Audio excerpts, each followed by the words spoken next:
I went after them. They ran out the back door, jumped into an unfilled construction ditch out behind the hangar. I jumped in after them. Now, since I was coming in the front door, they were going out the back. I'm about the last guy in that ditch. When I hit the bottom of that ditch and got myself a little bit stabilized, I'm looking right at a guy sitting there in a white uniform, the Liberty uniform. You know, we're supposed to be in a work uniform, which was those blue bell-bottom dungaree trousers and a blue chambray shirt. But he was in his white dress uniform as though he was either going into Honolulu or going to church, whatever the case might be, I don't know. But I'm so grateful that he was in his dress uniform, because there on the left arm of that uniform was a petty officer's rating badge. And I recognized the winged round cannonball insignia of a aviation ordnanceman. I said, "You the duty ordnanceman? Yeah, you got to keep the ammo shack. Yo, let's go get some guns and ammo and shoot these blankety blanks, you know." So boy, I no more than hit the bottom of that ditch, and I'm on the way up out of there, and so is he. And somebody shouts, "Get back in the ditch, get back in the ditch." I don't want to be in that ditch. Besides, we're military personnel. We should be putting up a defense. We shouldn't be hiding in that ditch, you know. And I know that this is the beginning of that war that they've been talking about and we've been training for. And I damn well know, you know, that if I'm going to lose my life in this battle or any other battle of this war, I would want my family and my country to know that I died fighting, not hiding. We continued to run, and then I heard what I thought was a pretty strange command, given the situation we were in. Somebody, and again I suppose the duty officer, shouted, "Get back in the ditch or I'll put you on report for disobeying a direct order." You know, he's going to put us on report. We're trying to defend the place, you know. Anyway, we can, with total and complete disregard for the threat of military discipline, with total and complete disregard for the fact that aerial bombs and machine gun bullets were raining down into the area where the ammo shack was, we continued to run. We made it to the ammo shack. The ordnanceman unlocked the door, let himself in. I'm right behind him. He said, "What do you want?" "Give me a .50 caliber machine gun." Now, I'm not talking about some shoulder-fired gun. I'm talking about a fixed-mount machine gun, .50 caliber machine gun. Now, other than a few opportunities to fire some of those old bolt-action Springfield rifles or whatever they were that we trained with, the biggest gun that I've been used to firing is a shoulder-fired .22 caliber rifle.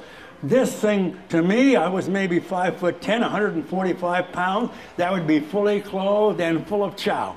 You know, that thing looked like a cannon without wheels. It was so big. But I took it as best I could, turned around, most likely had it cradled in my arms, turned around, and by now a few others had decided to get out of that ditch and follow us.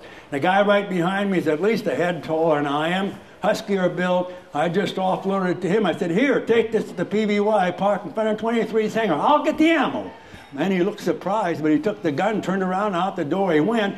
And when I turned back around, again, that aviation ordnance was really with the program. He was just setting 2 canisters of ammo up on the counter. I grabbed those 2 canisters, turned around, out the door I went. Now, I'm not a runner or a sprinter, but I guarantee you that I beat the guy with the gun to the airplane. We were coming from the port side or left side, southeasterly side, which was the same direction that the attacking aircraft were coming from. But the ladder to board that aircraft was hanging from the starboard gun blister around on the back side. I took those canisters of ammo, run around the backside, set them down, started up the ladder. I don't think I got more than about 2 or 3 rungs up the ladder when the thought dawned on me, hey, are you going to be strong enough if you get up in here to reach down and pull that gun up inside? I don't think so. So I get down off the ladder just as the guy with the gun got there. I said, "Give it to me, you get up inside." So he went up that ladder, jumped inside, turned around, reached down. I got the gun to him somehow, most likely muzzle first, which is the lightest end, but also which is a safety emergency no-no, but I don't think either one of us were worried about personal safety right at that time. I shouted, "Put it in the port blister. That's the side they're coming from." He turned and disappeared in the fuselage of that airplane. I picked one canister of that ammo up in one hand, guided myself up the ladder with the other, set it inside the fuselage, back down, got the other one, run up, set it inside, jumped in, picked those 2 canisters up, turned around, stepped across the fuselage just as he swung that machine gun out and locked it into firing position. I set those canisters down under the gun, flipped the lid open, got the end of the belt, brought it up ready to load, thinking he'd have the breech open, but he was just standing there looking skyward. I looked up, and here come another one of those airplanes. Same old blinking lights. Now I'm only hearing popping sound, which I was later told were most likely those bullets passing through the fuselage of that airplane we were in. Same old bomb hanging there on the bottom. Boy, I couldn't wait for him to regain his composure. I just reached over and slid the breech lock forward, threw it open, fed the end of the belt into the loading mechanism, slammed the breech shut, reached across with my right hand, pulled the charging lever back, let it go, bam! We got a round in the chamber. "Shoot!" I shouted. And I don't know if he was aiming or what he was aiming at, but I stood there and watched those tracer bullets fly off through empty space. I think that's when my country boy hunter instinct took over. I used to shoot jackrabbits on the run, Chinese ringneck pheasants on the fly. Not with a shotgun, with a .22 caliber rifle. Back then, in the late 20s and early 30s, even into the 40s, back there in the countryside of Minnesota, you learned to become a hunter and a gatherer real early. And being a good shot was also important because there was little money to buy ammo. Also, being a good shot would oftentimes mean the difference of whether you would or would not have food on the table. I said, "Let me get the next one." He let that gun down, stepped aside. I grabbed it, brought it up in the fire, and I'm looking up, and here comes another one in a dive. Same old blinking lights and bombs hanging there. Boy, I got a bead and a lead. Any of you that have been in the service or go hunting, you know if you're shooting at a moving target, you got to put that projectile where that target's going to be when the projectile gets there.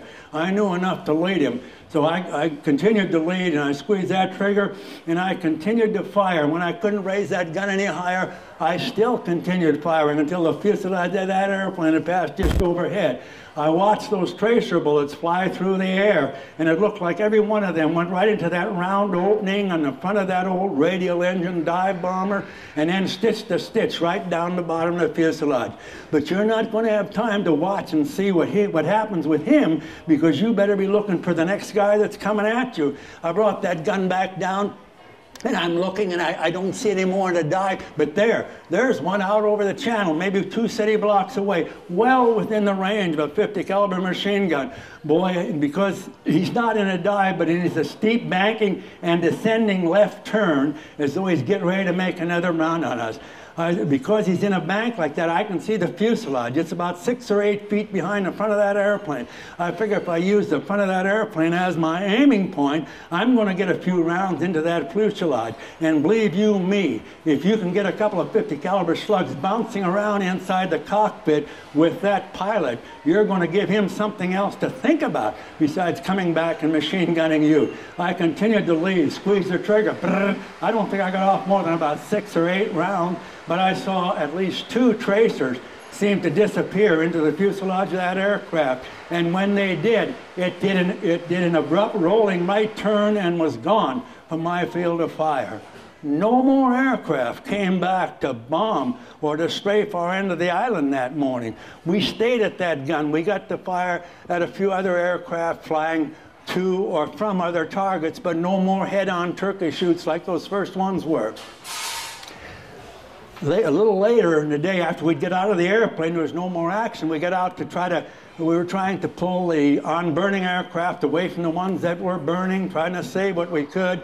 The USS Nevada came down the channel, making a run for open water. Boy, those pilots with those airplanes got on it like a swarm of bees. And since it was right there in the channel, we run back to that airplane, going to get on that machine gun again. But by now, our own aircraft on the ramp and on the apron and an adjacent hangar were burning so fiercely and putting up such heavy clouds of black smoke that it just obliterated that field of fire. 60 years later, I was watching a television broadcast from Pearl Harbor. They were interviewing, they had asked some of the Japanese pilots who still survived to come back and participate in an event there, sort of a friendly gesture, I guess. And they were interviewing them, and they asked this one, now listen to this. They asked the one, he said, what part did you play in that raid? He said, I was the lead pilot of a group of 9 aircraft, and our assigned targets were the airplanes and the hangars on Ford Island. That's where I was. He said, when I went in for my first run, machine gun, dropped my bomb, I didn't see a soul. It was like the whole island was asleep. But he said, by the time I had came around, I was surprised at how fast they could react. He said, because by the time I came around and was lining up for my second run, there was so much fire coming up that I turned and went elsewhere. There's the guy that dropped the very first bomb to fall at Pearl Harbor that morning. That's the guy that dropped the bomb that got to me physically, spilt of my blood. Surely some of the first, if not the very first, to fall at Pearl Harbor that morning. But in spite of that, I think I'm the guy, or at least one of the guys, that got to him mentally with that 50 caliber machine gun and changed his mind about coming back and machine gunning us a second time. I have wondered in the last few years. When I left the service, I put everything away, put that part of my life behind me, got into making a new life for myself and the family that I hope to have. And so I just left that stuff away.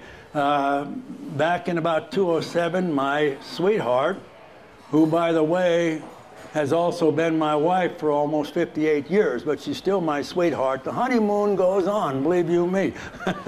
Anyway, I've often wondered if, you know, when that guy come in, if you have a lead pilot, the other guys in that group always follow him. Wherever he goes, they follow, and like they did with the bombing. And I'm thinking that if he would have came back and made his second run, the rest of him would have followed. And if they had, who's to say that one of those guys, maybe on their bombing run when they were coming in quite high, would have seen those guys running over and getting in that ditch out behind the hangar? Who's to say that one of them wouldn't have moved over and strafed that ditch? They did it at the Army bases. They came in low and strafed through the hangar windows so as to increase the body count, so as to have more of effect on the morale of the troops. And if they had done that, would there have been fatalities? Almost certainly there would have. Is it possible that those of us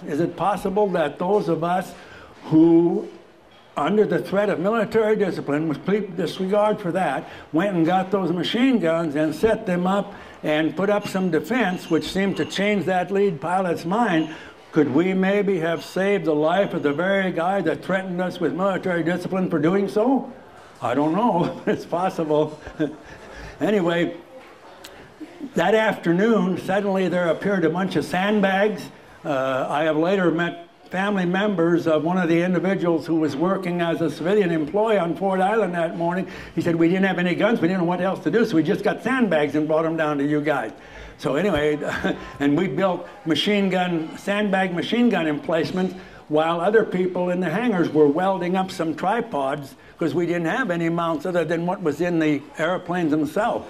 And they built up those mounts, and they had to put plates on the bottom so you could put sandbags on them to hold them. Otherwise, as soon as you start to fire that machine gun, it will kick that mount over, and you too. But anyway, we would be out and having to man those machine guns. They had taken all of the mattresses off our bunks up in the barracks and put them on the tables in the mess hall to use as a temporary hospital. They had them on all the tables, on the floor, wherever there was room, because there were so many wounded and gravely wounded off the ships and stuff. So we didn't get to go back to our barracks for several days. We were on a 2-meal-a-day schedule because we were feeding all the mess hall on Ford Island was feeding all the crews that had survived these ships and stuff, but the ships could no longer feed them. So they put us on a 2-meal-a-day schedule, and you had a certain time to appear for that meal, and you better be there in that time or you didn't eat. So you learned to get there pretty prompt. I think it was about the second or third day that I was, also they had brought army tents and put them behind the hangar out in the area where that ditch was. And that's where we slept because we had no mattress on our bunks. We couldn't go back to the hangar. And we didn't get to go to the showers or anything. We were kind of a scurvy bunch of guys by, 2 or 3 days later. But anyway, I think it was in the late on the second day or